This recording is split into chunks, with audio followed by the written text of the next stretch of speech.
शरद पवारांचा अंतिम डाव, दोन नेत्यांचा खेळ खल्लास. शरद पवारांचा दणका सगळ्यांच्या झोपा उडाल्या. साहेबांनी अशी गुगली टाकली की ज्याने अजितदादांच्या गटातील दोन संधी साधूंना आता घरचा रस्ता. राज्याच्या राजकारणात सगळ्यात मोठा भूकंप, कारण साहेबांनी घेतली ॲक्शन. अजितदादांचा अंत झाल्यानंतर राष्ट्रवादी कुणाची हा प्रश्न निर्माण होताच सुनेत्रा वहिनींनी घेतलेली शपथ आणि त्यानंतर अध्यक्षपदाची सूत्रे. पण त्यातच झालेले व्हायरल व्हिडिओ, यामध्ये वहिनींची नेते कसे वागत आहेत, त्यांना बोलू दिले जात नाही तर मागे खेचले जात आहे, अशा प्रकारचे व्हिडिओ व्हायरल होतात. राष्ट्रवादीत भूकंप होत होता. वहिनींच्या हातून चावी निसटली असं बोललं जात होतं. पण तेवढ्याच साहेबांनी असा डाव टाकला की दोन नेत्यांचा खेळ संपला. कोणाला काही कळायच्या आत पायाखालून वाळू निसटली असं म्हणतात. साहेबांच्या जे मनात असतं ते कोणाला समजत नाही, आणि जेव्हा राजकारणात भूकंप होतो तेव्हाच साहेबांच्या मनात असलेली गोष्ट समोर दिसते. आणि अगदी तसंच घडलं आहे. राजकारण बाजूला आणि कुटुंब एका बाजूला. जेव्हा कुटुंबातील कोणत्याही सदस्याला कोणी नडवण्याचा प्रयत्न करत असेल तर त्यावेळेस साहेब गप्प कसे राहणार?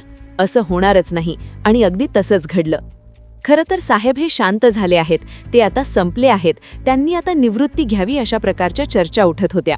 कारण अजितदादांचा अपघात झाल्यानंतर लगेचच तासाभरातच पवारसाहेबांचं विधान आले होते की दादांचा हा अपघात आहे, याच्यावर कोणी राजकारण करू नका.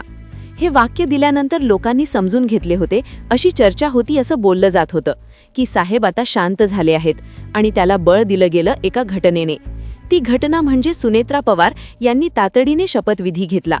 त्यावेळी समजलं होतं की आता साहेबांच्या हातात काही राहिलं नाही. पण वहिनींना पुढे करण्यामागे असे दोन चेहरे होते ज्यांनी गुप्त बैठका घेऊन हा सगळा प्रकार घडवून आणला, जे साहेबांना दिसत होतं. आज जो भूकंप झाला आहे त्याची सुरुवात खरं तर दादांच्या अपघातानंतर काही तासांत झाली होती. जसं आपल्याला माहीत आहे की दादांचा अपघात झाला, साहेबांचे स्टेटमेंट आलं, त्यानंतर 4 दिवसांनी रोहित पवारांनी घातपाताची शंका उपस्थित केली. त्यानंतर जय पवारांचे विधान. हे सगळं होत असतानाच साहेब रुग्णालयात भरती झाले. सगळ्यांना वाटलं साहेबांची प्रकृती आता ढासळली आहे, साहेब आता ॲक्टिव्ह राहणार नाहीत. पण साहेबांनी हॉस्पिटलमधून जी सूत्रे हलवली त्याचाच परिणाम आज दिसतोय. आज अशी दोन नावे आहेत की ज्यांचा खेळ आता संपल्याशिवाय राहणार नाही, कारण साहेबांनी सगळंच बाहेर काढलं. दादांच्या या दुर्दैवी घटनेचा मास्टरमाइंड कोण होता? ही घटना नियोजित होती का? हे तर सगळं बाहेर काढलंच आहे, पण त्यांनी राष्ट्रवादी संपवू पाहणाऱ्या, राष्ट्रवादीला आपल्या हातात घेऊ पाहणाऱ्या दोन संधी साधूंचा खेळ कसा खल्लास केला हे देखील माहिती आता समोर आली आहे. मग खरंच पडद्यामागे असं काय घडलं की ज्यामुळे दोन नेते आता कायमचे घरी बसणार?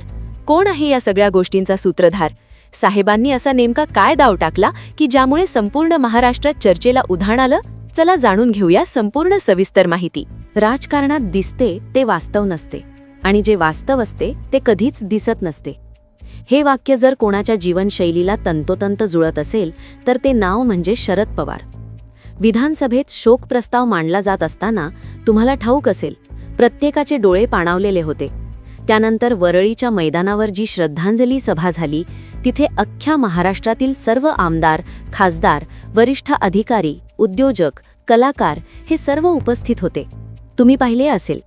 पण इतक्या अफाट गर्दीत त्या मैदानावर एक अत्यंत महत्त्वाची खुर्ची मात्र रिकामी होती. ती जागा होती कोणाची? शरद पवारांची.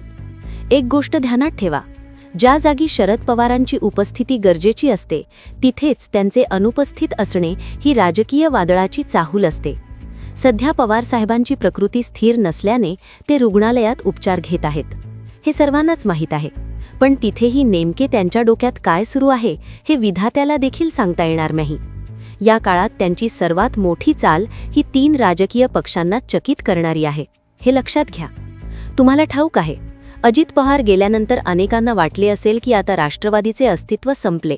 पुतण्या गेला, काका थकले, रोहित लहान आहे, योगेंद्र अजून तर कच्चा आहे. ही पण एक गोष्ट लिहून घ्या, ही सर्वांची मोठी चूक आहे. काही राष्ट्रवादीच्या नेत्यांनाच वाटले असेल की आपण आता हा पक्ष ताब्यात घेऊ, पण त्यांना हे माहीत नव्हते की राष्ट्रवादी जरी दादांची असली तरी त्यामागे उभा असलेला आधार हा शरद पवारांचा आहे. अपघात झाल्यानंतर फक्त 5 मिनिटात साहेबांनी जी खेळी केली ती पाहून संपूर्ण देशाचे राजकारण हादरले आहे. ज्या दिवशी सारा महाराष्ट्र ओरडत होता की हा घातपात आहे, त्याच वेळी पवारांनी सांगितले की हा फक्त अपघात आहे.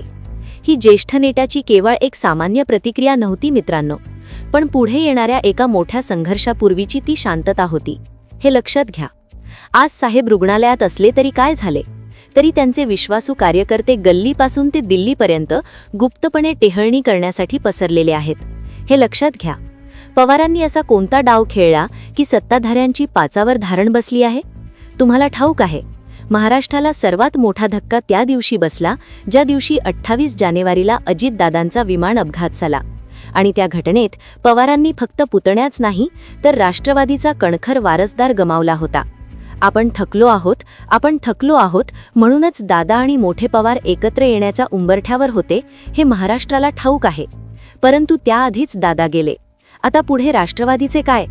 कारण 2 संधीसाधू सत्तेवर टपलेले आहेत हे त्यांच्या म्हणजे पवारांच्या आधीच ध्यानात आले होते मित्रांनो.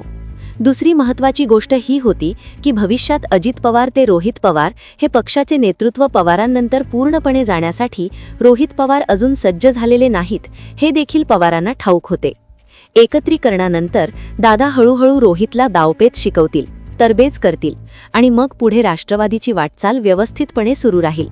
परंतु या सर्व स्वप्नांचा क्षणात चक्काचूर झाला आणि तो चक्काचूर झालेला पाहून पवार मनातून खूप खचले, पण धैर्यापासून जराही विचलित झाले नाहीत. महाराष्ट्र जेव्हा हा घातपातच आहे म्हणून आक्रोश करत होता, तेव्हा सह्याद्रीच्या कुशीत एक वेगळीच खेळी खेळली जात होती. साऱ्या राज्याला वाटलं पवार आता तुटून पडतील, पण त्यांनी शांतपणे शब्द टाकला, हा केवळ एक अपघात आहे. या एका वाक्याने संपूर्ण राजकीय वर्तुळ सुन्न झालं. कुणाला वाटलं साहेब थकलेत, तर कुणाला वाटलं ते परिस्थितीशी जुळवून घेतायत.